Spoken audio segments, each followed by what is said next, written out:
Ito ang ating nakaraang message. Medyo may katagali na.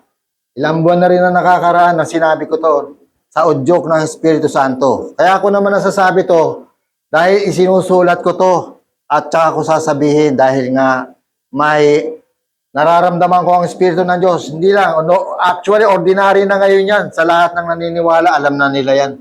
Doon lang sa siguro bago na hindi nila iniintindi ang Word of God, bago sa kanila yan. So makita po natin dito, ilang buwan na ang nakakaraan, sinasabi natin na maglulubugan ng mga tanker at saka mga vessel.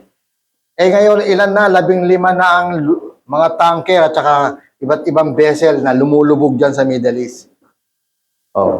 Di ba? Mahirap sabihin ito na sasabihin ko lang na sa akin, pero ito na nangyari na. Di ba? Sinasabi rin ng Lord na yung World War ay magsisimula ng December. Kaya nga itong dumating itong 4th week ng December, sinasabi natin na na-extract si Maduro, yung presidente, na palibot yun ng mga missile, mga anti-aircraft. Ibig sabihin niya, matinding tinatawag na extraction ang nangyari. Dahil presidente ang in-extract, buong bansa yun. Ibig sabihin, isang maliwanag na form of war.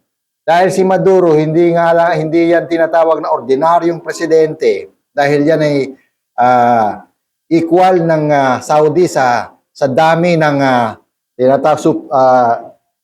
pondo o dami ng supply ng oil.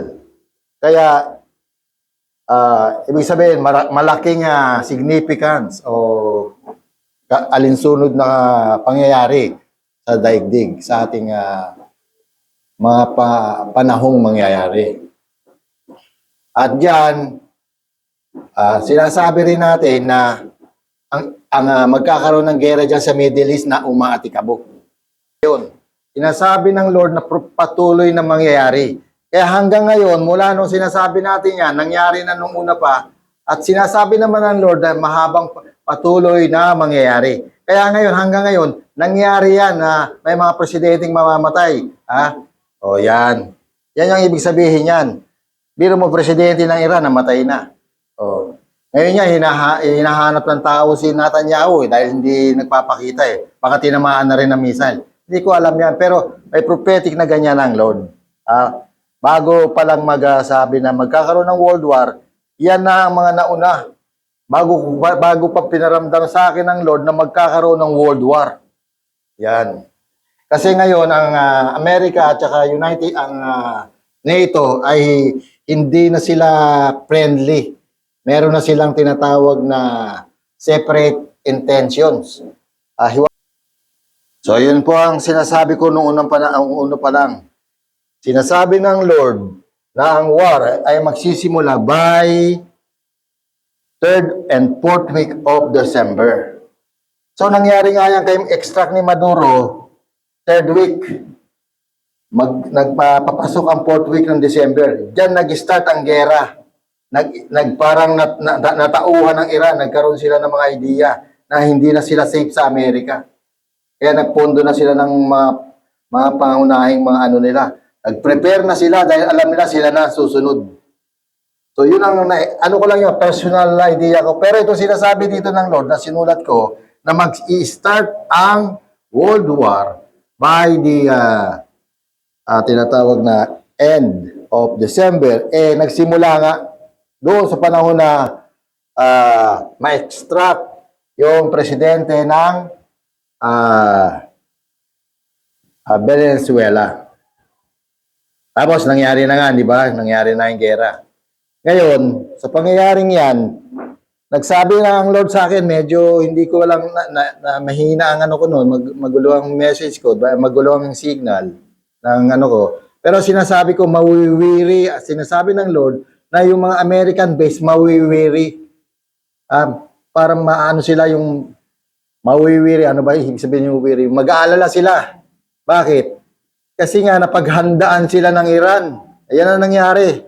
Yung mga bases nila masasabi natin na overtake ng missile o na yung mga radar nila, na long range radar, na-destroyed ng Iran. So sa badil sabi, napaghandaan talaga sila. So sa dahil dyan, nawala ng tinatawag na, dahil sa analysis ko lang to, pero ang sabi ng Lord, mawiwiri ang American bases. Yan ang sabi sa akin. Naramdaman ko sa Espiritu ng Diyos. Kasi nga, nawalan sila ng radar. Pag nawalan ng radar isang bases, para kang bases ng nabulag. So dahil nabulag ang kanilang mga bases, kasi first, parang sa analysis ko, sinasabi nga ng mga expert na yung mga bases nila sa Middle East, parang early warning yan para bago makarating sa Israel ang tinatawag na missiles. Kaya nga nabulag kaagad yung mga missile ng Amerikano sa mga bases ng mga Arabs. Maraming Arabs yun na nakapaikot dyan nasa bukana ng Gulf Sea. Inuuna ng Israel binanatan kaagad ng mga Iranian. Kaya yung mga warning, early warning ng mga missile na papunta sa Israel, kumbaga hindi na nila ma-detect. Kaya ang nangyayari, pumapasok sa Israel yung mga long range ballistic ng Iran. Kaya natatamaan ng kahit pa may tinatawag na depensa sila na tinasabi mga laser daw at kuno. Hindi natin alam yan. May laser daw ng pangsangga. So yun ang nangyari, kaya maraming damage ang Israel. Bagamat malaki ang capability, malakas ang capability nila, sila, na prone sila sa attack na tinatawag na hit ang kanilang mga places. So yun ang nangyari, kaya ang Israel medyo sila. Masasabi natin na they were disabled yung kanilang mga city na sila. Na-pound sila, devastated, sabi nga. So, yun ang according sa mga kaganapan, hindi ko nga alam kasi ako mahilig ako sa tinatawag na world news, world instances. Yan ang binibigay ng sa akin ng Lord na tinatawag na prompting, yung udyok ng Lord. Ganyan ang binibigay sa akin. Napapanahon naman kasi bawat kanto yan ang pinag-uusapan Actually, yung mga prophetic ko nga sinasabi ko parang hindi na mahalaga Kasi bawat kanto yan ang pinag-uusapan Pero bago pag-usapan yan, sinasabi ko na noon pa na mangyayari yan. Aatikabo. Sabi ko, aatikabo ang dyan, tinatawag na digmaan. Pakinggan nyo.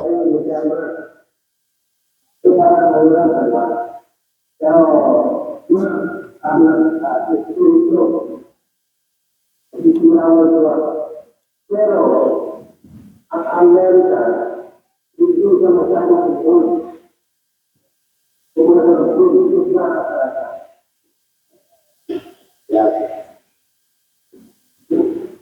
kaya ang pera yung sinasabi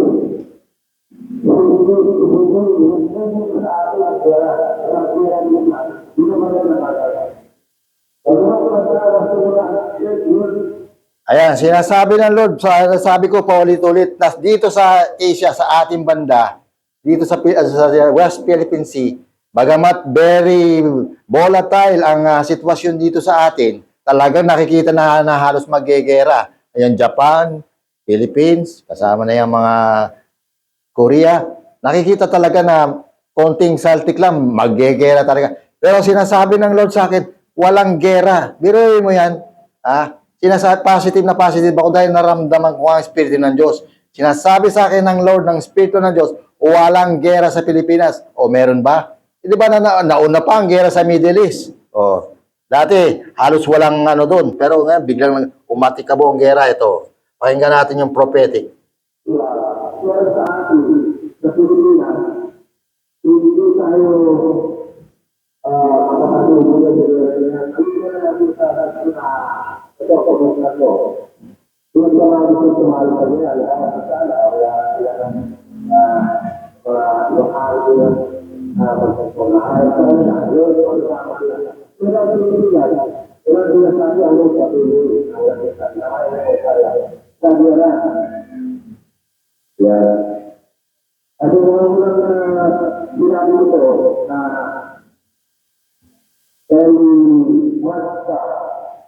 magkakaroon ng filing ng mga active o water o magsasaka ng Pilipinas. Pero hindi sinasabi, tayo nagtatambak ng gila at tayo ay makakagila. Pero sinasabi ng lugar, hindi tayo makakagila. Hindi tayo makakagila. Sumali, yung tayo na yan, sa next year, hindi na tayo kaya gusto sila ang gusto sa kanya.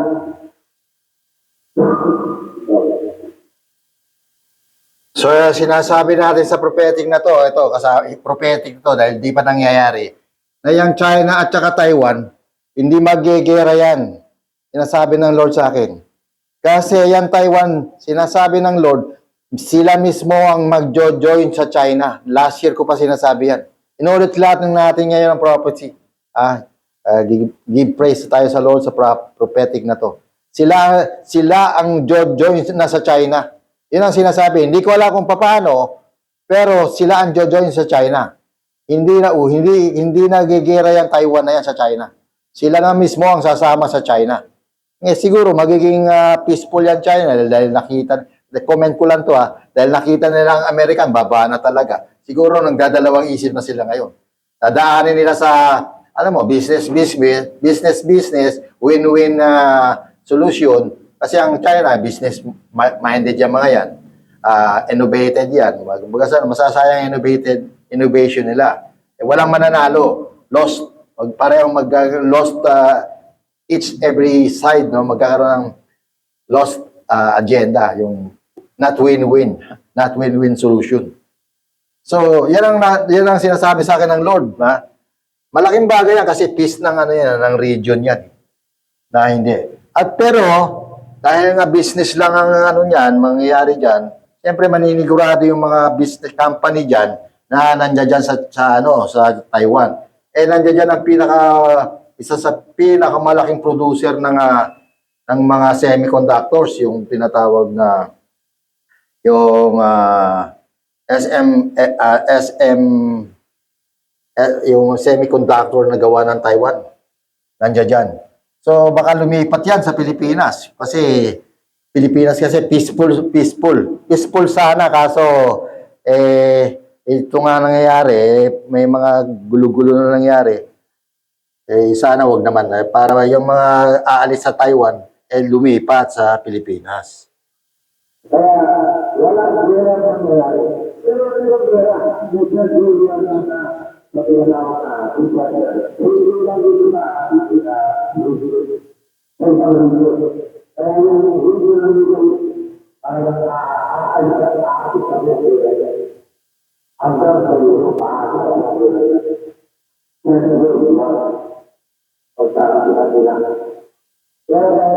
So dito, nasabi natin na aatik ka mo ang gera sa Middle East. Ito na nga yung nangyari na prophetic na to. Kasi nung sinabi ko yan, nasa YouTube kasi yan 5 months ago na yan. More than 5 months ago. So ngayon lang nangyari. Hindi naman kasi porque ibinigay ng Lord mangyayari kinabukasan. Hindi naman yan. Mismo ako hindi ko nasisigurado kung kailan mangyayari. Kaya mahirap mag-prophetic. Mas madali mangaral ng kung ano-ano sasabihin mo. Babasa ka ng Biblia.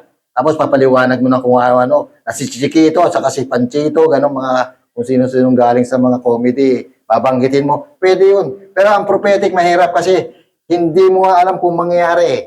Di ba? Sa una pa lang sinasabi mo, nandoon ka na sa level na false prophet ka False prophet ka na kagad. Kasi hindi mo nga alam kung kailan mangyayari. hindi ko na kung kailan mangyayari. Kasi katulad ng sinasabi sa akin na yung mamamatay ang presidente, sinasabi ng Lord, mahabang panahon mangyayari. So, ganun yun. Nasa prone ka, mahirap maging gift ng prophet. Kesa doon magbasa ng Biblia sa kalsada o magbisa ng Biblia sa pulpito, madali lang yun. Kayang-kaya natin gawin yun. Gifted tayo nun. Kaya nga lang dahil kumbaga sa lahat na gusto magbasa ng Biblia, sige, magbasa na lang tayo lahat ng Biblia. Pero sinasabi naman sa Biblia na may gift ng prophecy. salamat sa Diyos at hindi man ako dalubhasa sa ganyan pwede naman tayong magkaroon yan kahit sino sa atin kasi lahat ay binibigyan ng propesiya kahit bata ka pa, kahit matanda ka pa sa pamamagitan ng panaginip. Yan. Hindi lang ako yan. Gusto ko maunawaan ninyo. Kaya nga lang, marami sa atin hindi sensitive sa banal na spirito o hindi nyo alam kung paano kumikilos. Hindi nyo na-detect. Kasi nga, masyadong sensitive yan. Maiba ka lang ng isip na hindi mo mararamdaman yan. Kaya kailangan nakapokus tayo sa Panginoon. Kaya sa sinasabi sa Colossus na set our mind in above. Ngayon, paano natin gagawin yung set our mind in above? Yan. Yan ang tanong dyan. Mamaya ating bibigyan ng babasahin yan sa Biblia sa Colossus 3:2. Ngayon, tuloy tayo sa prophetic. Ito may bagong prophetic. Ito ang bagong prophetic. Nag-iisang prophetic lang to na may dalawa pero hindi yung isa hindi naman masyado mahalaga. Ito ang mahalaga. Ito babasahin ko. Yung American military power na nasa atin mag-e-extend ng sovereignty. Alam niyo ba yung sabihin nun? Yung Amerika mag-e-extend ng sovereignty. Ibig sabihin, makikialam sa soberenya ng iba. Tayo mga Pilipino, mga kaugaga ng mga leader na Pilipino, mga ogag, pero ayaw nila papakialaman sila. Yung sinasabi ng Constitution ng Amerika, sinasabi na yung people by the Constitution is consist and by the people. Yung ibig sabihin, yung by the people, yung ng mga tao, yung Constitution ay dahilan ng mga tao. Pero pag in English mo, may dalawang pwedeng maging meaning. Sabi nga ni yung singer sa Queen, ng Nazareth dati, every word has two meaning. So, dito sa Pilipinas, ang nangyayari, yung by the people, sinasabi, binibili ang tao. Hindi yung buy, B-U-Y, buy, binibili. Hindi ganun yun. Ang English nun, buy, B-Y. Ang government is controlled by the people. Hindi yung bibilihin mo yung tao. Hindi kontrolado ng tao. Kaso dito sa Pilipinas, nangyayari, binibili yung tao. Binibili yung mga tao. Kaya pag English sa English ng Constitution, iba na meaning sa atin. Pera na ang umiral. So, sa Amerikano, hindi naman pwede niyang kabi-kabila ang corruption. Makukulong talaga sila. Dito sa atin, huwag ko ba. Pero alis tayo dyan. Basta ang American mag-i-extend ng kanilang sovereignty. So, kaugnay dito sa nangyayari, palagay ko ang Amerika dahil nga na konti na lang kuha na nila ang Iran, mapapasok na ng Iran. So may mga tao sila diyan. So ibig sabihin yung kanilang sovereignty extend diyan sa Iran. So, hindi ko lang kung Iran lang. Tayo kontrolado rin tayo ng Amerika. Katulad nito, nakasalalay ang ating ekonomiya sa oil. Saan tayo kukuha ng oil? Kukuha ba tayo sa Singapore o Malaysia? Hindi na pwede tayo kumuha dyan. Bakit? Kasi ang Singapore crude, wala silang tinatawag na mina, yung resources ng oil, wala. Ano lang yan, mga tangke ng reservoir, sinasabi na oil depot. Mga oil depot lang yan na binebenta na sa black market. Nagaling dyan sa Iraq, sa Kuwait, sa Iran, at saka sa mga iba pang mga nation na merong vast resources ng oil. Hanggang dyan sa may Tajikistan, Azerbaijan. Nakakarating dyan ang excess na oil nila. Dyan sa Singapore. Kasi ang ginawa na Singapore, naggumawa sila ng malaking depo. Bili lang sila ng bili. Tapos dito sa Asia, sila naman nagbibenta. Baka sa market lang ang ginawa nila. Ganon din ang Malaysia. Gumawa sila ng market din.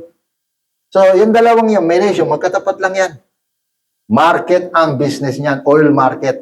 Eh ngayon, saan kukuha ng oil yan? Nagsara nga yan ang tinatawag na Hormuz. Strait of Hormuz. So, walang susupply sa kanila. Kung meron ba, baka konti lang. Kung kukuha man sila sa US, eh, mataas ang gasol, ngayon. So, pag binenta nila, mataas na. So, ibig sabihin, tayo mga Pilipino, magtatagal bago tayo bumaba ang oil dito. Maliban na lang nabigyan tayo ni Uncle Sam, ng magandang presyo, Amerika. So, dahil gagawin ng Amerika yan, pwede tayo i-control yan. Kaya siguro, yun ang aking perception o tinatawag na analysis. Kaya sinasabi ng Lord sa akin na ang Amerika mag-e-extend ng sovereignty. Yan. So ngayon, may isa pa. Ito na ngayon ay medyo parang mahirap sabihin kasi parang nakikialam ka na sa buhay ng iba eh. Pero dahil nga sinasabi ko sa inyo, bakit ko naman to sasabihin sa inyo, bahala kayo sa buhay nyo, di ba? Yan o, nalalo pa ako, hindi ako nakikialam sa buhay ng iba. Oh. Pero ito ang sabi ng Lord, sabihin ko raw, the Lord prompted me, inudyukan ako na sabihin ko raw, sa kanila. Hindi ko alam kung sinong kanila to kasi depende, hindi naman tayo pare-parehas eh. Katulad ko, hindi naman tayo parehas sa iba. Sa iba naman, hindi parehas sa iba. Pero ang sabi dito, hindi ko alam kung kanino patutungkol to. Sabi ng Lord, tell them to secure themselves. Yun lang, ganun lang kaiksi. Pero ang presensya ng Lord niyan, halos sumabog ang katawan ko sa lakas. Ganun lang ang sinabi ng Lord, Tell them to secure themselves. Ngayon, dahil sinabi ng Lord na tell them to secure themselves, ano ibig sabihin yan?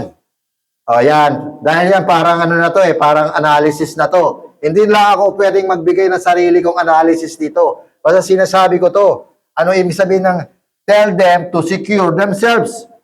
Ibig sabihin, magbibigay na ako, sisimulan natin. Number 1. Actually, wala akong notes kung ano ang nasa ilalim nito. Kaya kayo, pwede rin kayong mag-isip, mga kapodcast, kung ano ang ibig sabihin nito. Yan. Halimbawa, magbibigay ako ng isa. Dahil tataas ang gasolina, tataas lahat, dapat nung nakaraan pa tayo bumili ng, anong bibili nyo? Diba number 1, bigas. Tataas ang bigas eh. Kasi tag-init na Pangalawa, tubig. Sa tayo kukuha ng tubig? Kasi pag humina na naman yung dam, mag-alternate na naman ang tinatawag na support, mag-supply ng tubig. So, yung mga bagay na hindi ko alam yan eh. Hindi ko rin kontrolado yan.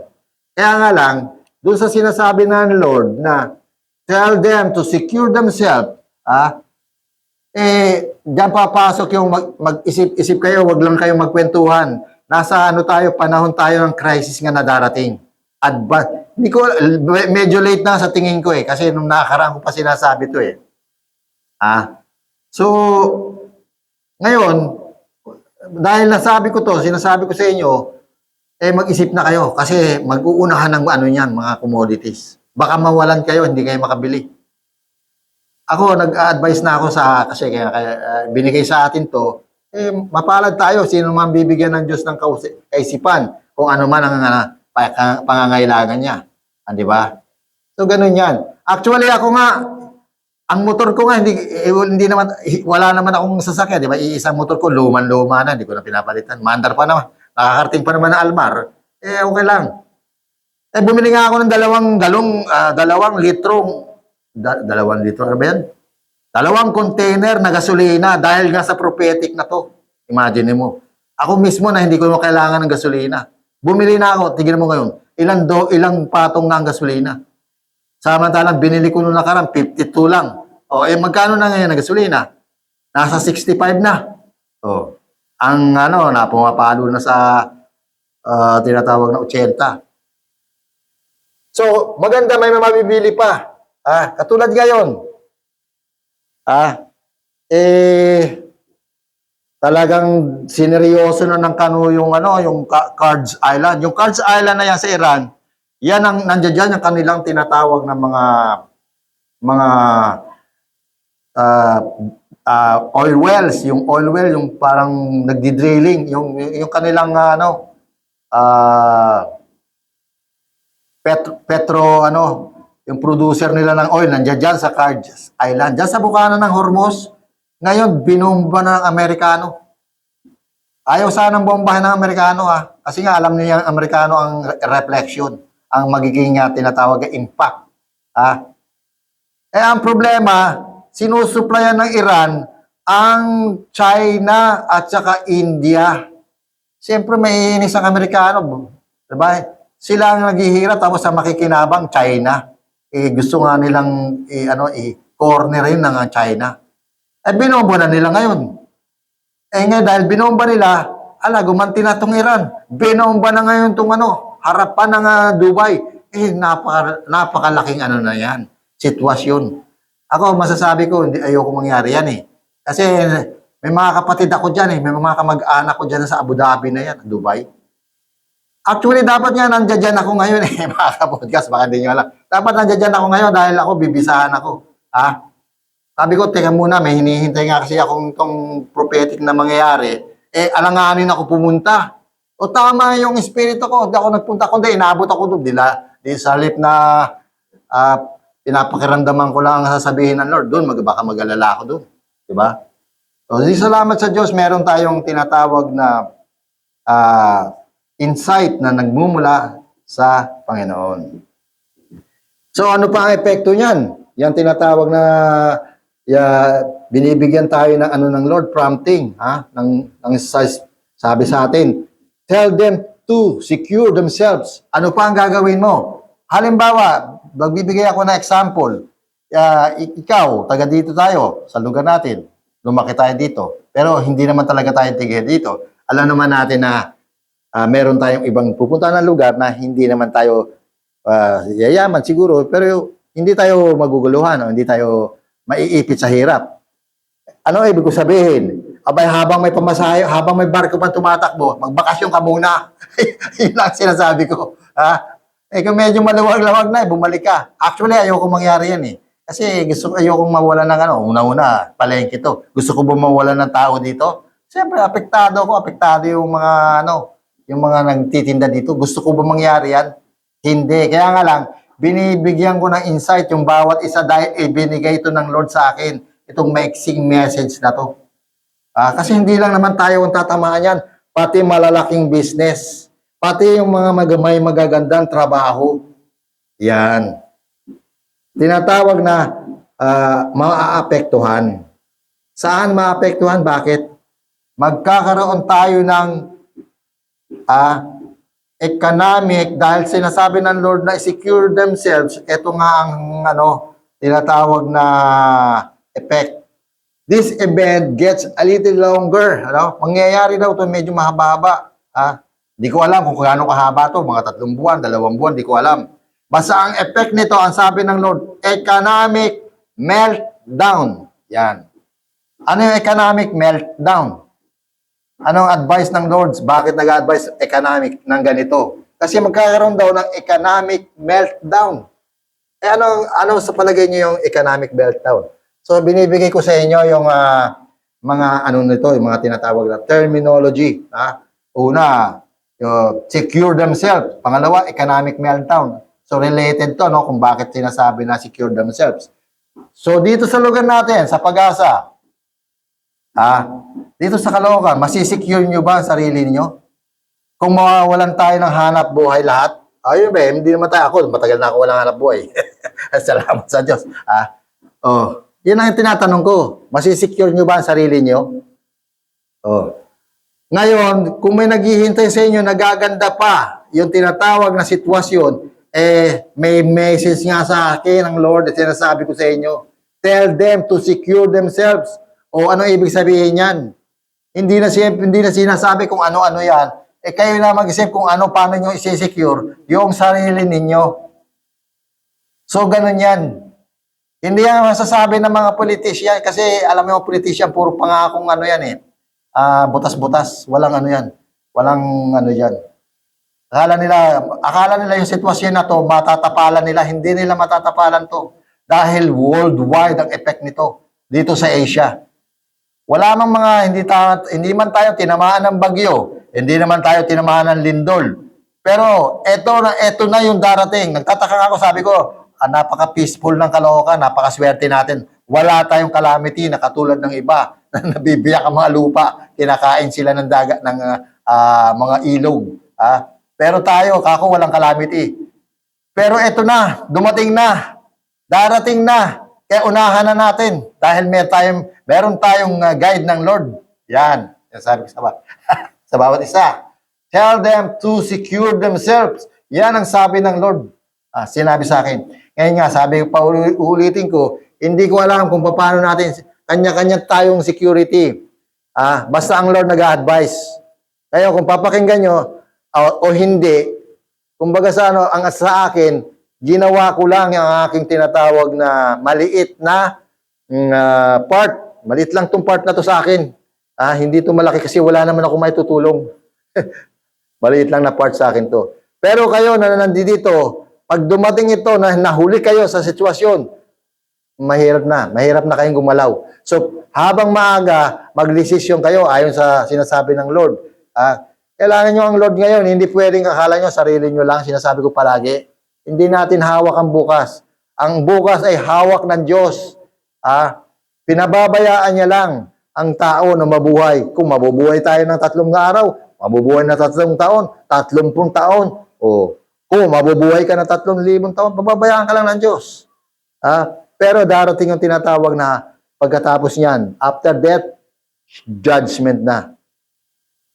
Kaya ang sabi nga ng Lord sa Colossus, ngayon sinasabi, set down natin ang ating mind which in above. Yan daw ang sabi ng Lord sa Colossus. Ating babasahin ang Colossus.